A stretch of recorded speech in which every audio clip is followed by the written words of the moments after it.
भगवान महावीर के श्री चरणों में कहना चाहता हूं कि मान दे सम्मान दे भगवान महावीर, मान दे सम्मान दे भगवान महावीर, करते रहे हम सत्य का सम्मान महावीर, और इस देश के लिए जिए और देश पर मरे, ऐसा हमें वरदान दे भगवान महावीर। वाह वाह वाह वाह वाह महेंद्र जी, वाह वाह वाह। ताली आपकी मेरी तरह कमजोर आई, जैसे मेरी चेसिस कमजोर है।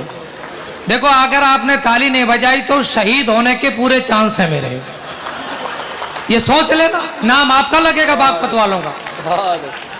फिर चार पंक्तियां कहना चाहता हूं कि जिनको नहीं सुहाया वैभव और न भाया तख्तो ताज, जिनको नहीं सुहाया वैभव और न भाया तख्तो ताज, काम क्रोध पर बने विजेता और बने जग की आवाज, सत्य अहिंसा प्रेम प्यार की राह दिखाने वाले ईश, धन्य धन्य है महावीर और धन्य धन्य है जैन समाज। बहुत अच्छे चाची, वाह वाह वाह वाह, बहुत अच्छा लगा। भाई साहब ऐसे ही बैठ गए हैं जैसे मैं अनारकली और ये शहंशाह हो। बड़े कमाल के कवि हैं। आज मेरे साथ तो कमाल हुआ, घर पे जाके लठ बजना जरूरी है। आदरणीय महाराज जी ने मोनिका देहलवी को और मेरे को ऐसा बता दिया, मुझे तो दहशत में आ गया हूं मैं। लेकिन कोई बात नहीं, इस उम्र में अगर ऐसा कोई कहे तो बहुत आनंद की। कई ऐसे हंस रहे हैं, उनका भी दिन आएगा। सच में कहना चाहता, बेटा बैठ जा, कोई दिक्कत नहीं है, इधर ही देख लो, दो ही ठीक है, बाकी तो सब ऐसे ही है। वो बताना चाहता हूं, पति पत्नी की बात कर रहे थे वो, और ये सच्चाई की बात है। बहुत कम कवि हैं, या ये कहिए कि बहुत लोग आपको अपनी पत्नियों को साथ लाए हैं, लेकिन कवि बहुत कम अपनी पत्नी को साथ लेकर जाते हैं। सबसे बड़ा उदाहरण यहां बैठा हुआ है। मैं बताना चाहता हूं ये कवि क्यों अपनी पत्नी को साथ नहीं लेकर जाते हैं। बात अच्छी लगे तो कविता में बात प्रारंभ करना चाहता हूं।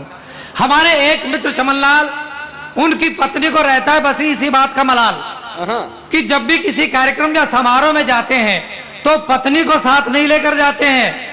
इसकी पूछी वजह तो बोले, दिमाग मत चाटो सुबह सुबह, अरे आप हमारी पत्नी को समझाइए, दिल्ली में कानून बना है 15 साल पुराने वाहन सड़कों पर मत लाइए।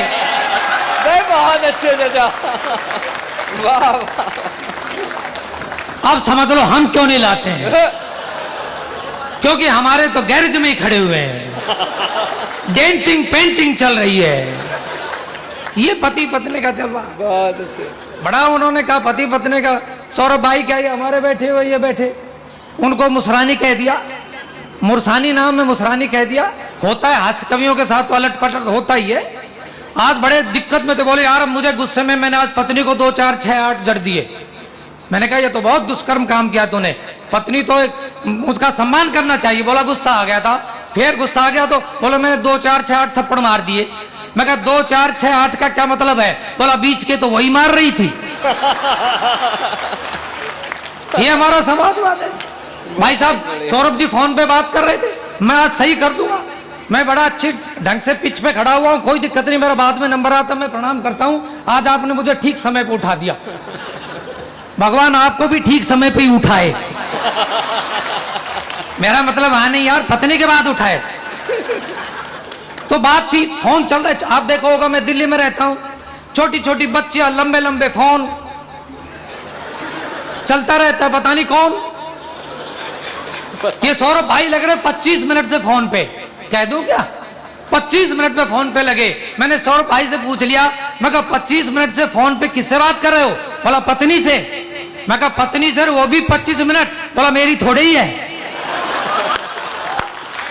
एक बार जोरदार ताली बजाइएगा। बहुत अच्छे। लेकिन हो जाता है। कविता देना चाहता हूं पति पत्नी के माध्यम से, सुनिए साहब। और ये बम की बात कर रहे थे, बम की कविता सबसे छोटी मैंने लिखी है, आज तक किसी ने नहीं लिखी। सौरभ भाई बता दूं जी चाची कि तेरी लाठी मेरा बम, तालियां बजाओ, कविता खत्म। बहुत अच्छे। सोच रहे थे दिल्ली का है, रे दिल्ली का नहीं, मैं वहीं का हूं जहां केजरीवाल है, और मफलर भी मैं इसलिए पहन का हूं, अगला मुख्यमंत्री मैं ही बन सकता हूं। बाबा कह रहे बिल्कुल, आसाराम का क्लोन यहीं बैठा हुआ है।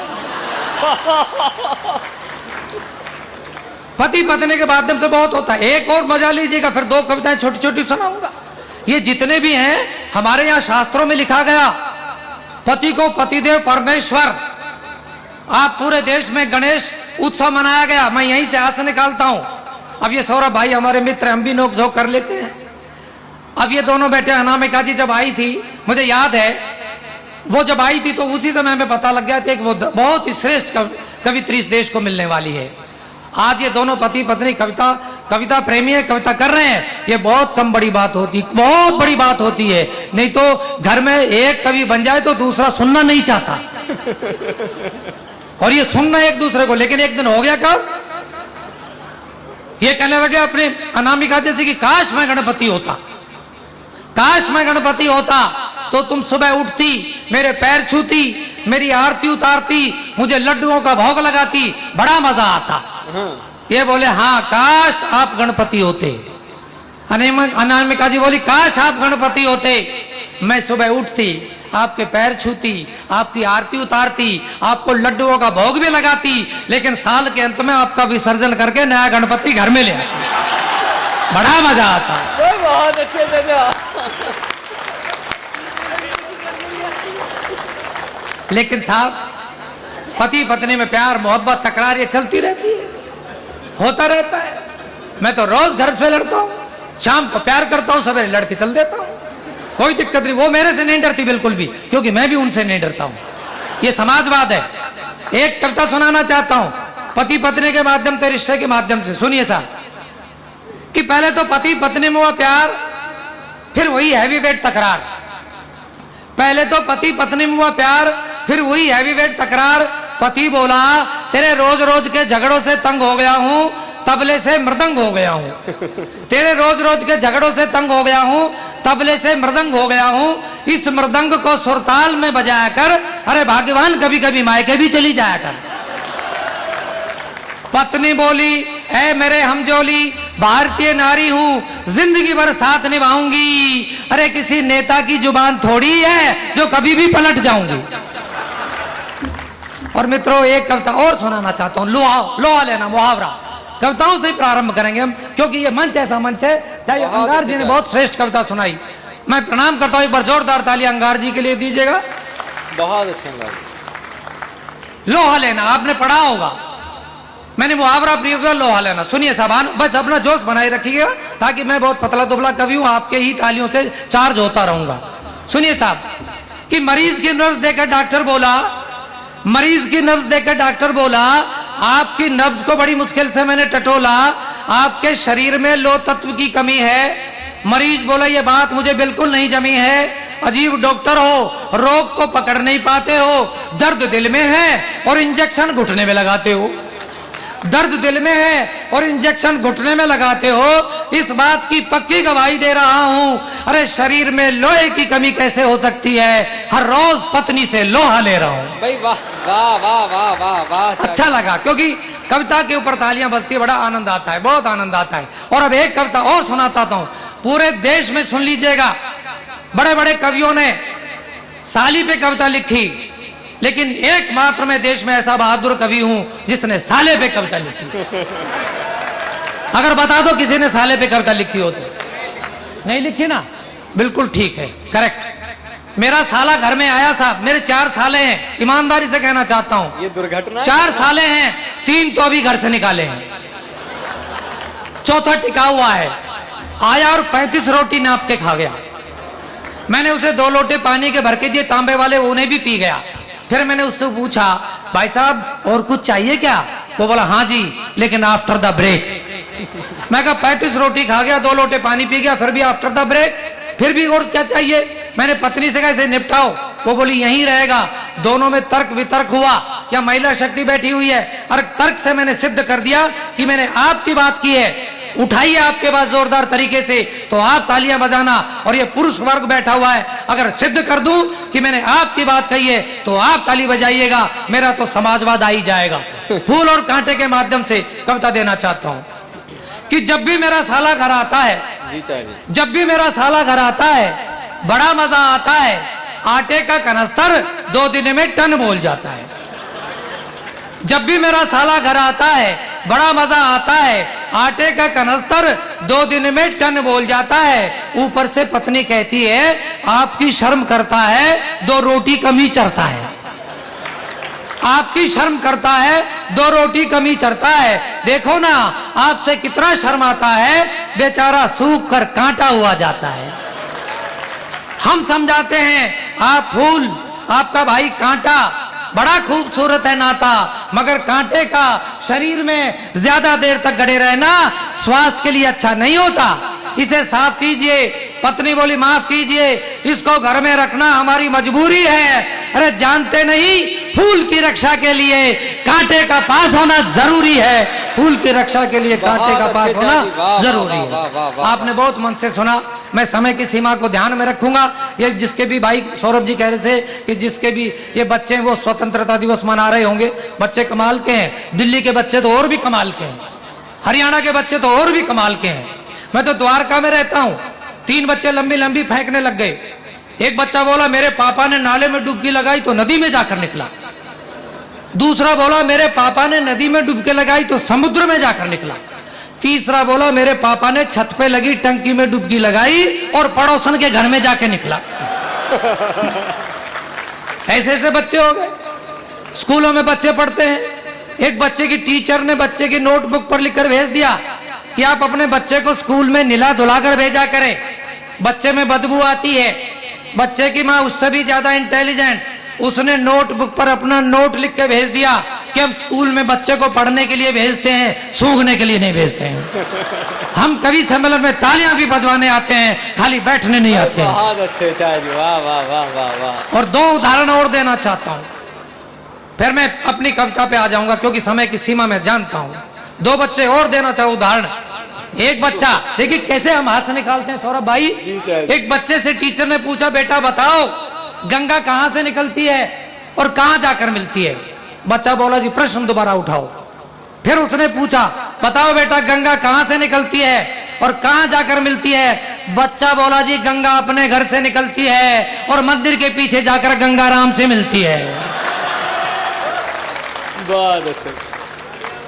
ये बच्चों का कमाल है। मित्रों ये सारी बातें मैंने की, लेकिन आइए एक कविता मैं आपको दूं क्योंकि मैं समय की सीमा को ध्यान रखते हुए आदेश हो तो एक कविता पढ़ूं। जी चाचा जी बिल्कुल। सुनिए, ये बिल्कुल देखिए मैंने पति पत्नी पे भी बात की और बच्चों पे भी बात की।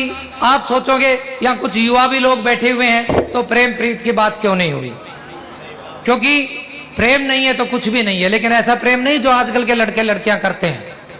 वो हमारे हरियाणा में प्रपोज करने चले गए, बोला जी लड़का बोला तू टूटे दिल से प्यार करेगी या दिल के टूटने तक प्यार करेगी। अब बताओ ये कोई प्रपोज है। लड़की बोली दोबारा कह। फिर उसने ही कहा कि तू टूटे दिल से प्यार करेगी या दिल के टूटने तक प्यार करेगी। लड़की बोली तू टूटी चप्पल से पिटेगा या चप्पल के टूटने तक पिटेगा। बहुत अच्छे। ये हमारे हरियाणा की मस्ती है। और हरियाणा की मस्ती का और कमाल देता हूं मैं। हमारे हरियाणा के ताऊ ये बैठे हमारे जैसे बुजुर्ग है। मैं सच्ची घटना बताना चाहूँ, कविता से पहले बताना चाहता हूँ। आपने रोहतक का नाम सुना होगा। हमारे हाथ अपने आप पैदा हो जाता है। मैं रोहतक जा रहा था, गलती से रास्ता भटक गया। इतने में एक साइड में ताऊ जी खड़े हुए थे।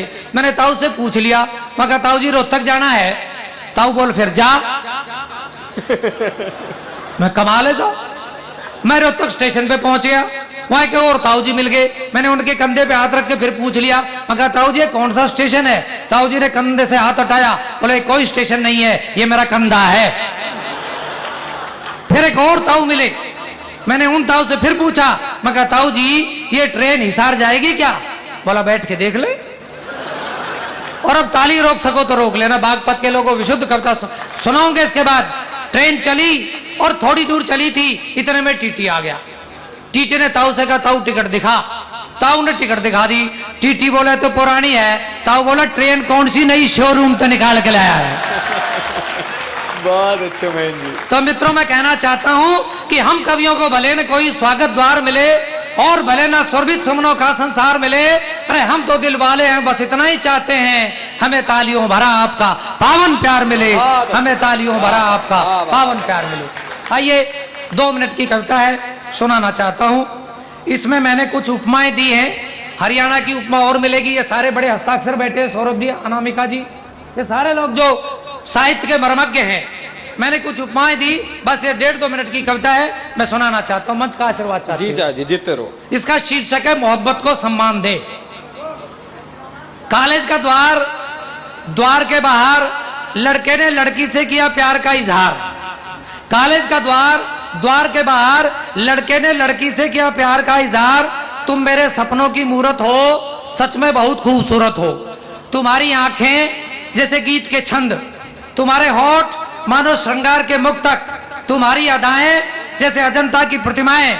मैं तुमसे शादी करना चाहता हूं। लड़की थी हरियाणवी, बोली मेरे प्यारे गोविंद, मेरे सपनों के चौकीदार, मेरी एक आंख के मोतिया बिंद। ये हरियाणा में ऐसी देंगे सर, मेरे प्यारे गोविंद, मेरे सपनों के चौकीदार, मेरी एक आंख के मोतिया बिंद। क्यों सपनों में खो रहा है बावड़े, मेरा तो पहले ही तिया पांचा हो रहा है। क्यों सपनों में खो रहा है बावड़े, मेरा तो पहले ही तिया पांचा हो रहा है। लड़का बोला क्यों बहका रही हो, मेरे दिल को क्यों जला रही हो। अब तो तेरी जुदाई में नींद नहीं आती, चैन खोता है, दिल रोता है। लड़की बोली डॉक्टर से चेक करा ले, डेंगू बुखार, भाग मिलका भाग। लड़के ने चक्कर लगाए सिर्फ 5, इतने में प्यार की कतई बुझ गई आंच। अचंबा हो गया, लड़का ग्राउंड पर ही लंबा हो गया। अचंबा हो गया, लड़का ग्राउंड पर ही लंबा हो गया। अब अंतिम पंक्तियां देना चाहता हूं। लड़की मुस्कुराई, बोली भाग और भाग, मजनू के खानदान के आखिरी चिराग। उधर ध्यान मत दो जी, वीआईपी है, मैं ही सुन रहा हूं इस समय, मैं ही समझ रहा, मैं ही मल्लिका सहरावत हूं। अचानक लड़के ने आंखें खोली तो लड़की मुस्कुराई और बोली तू अभी प्यार में कच्चा है, मोहब्बत को सम्मान दे।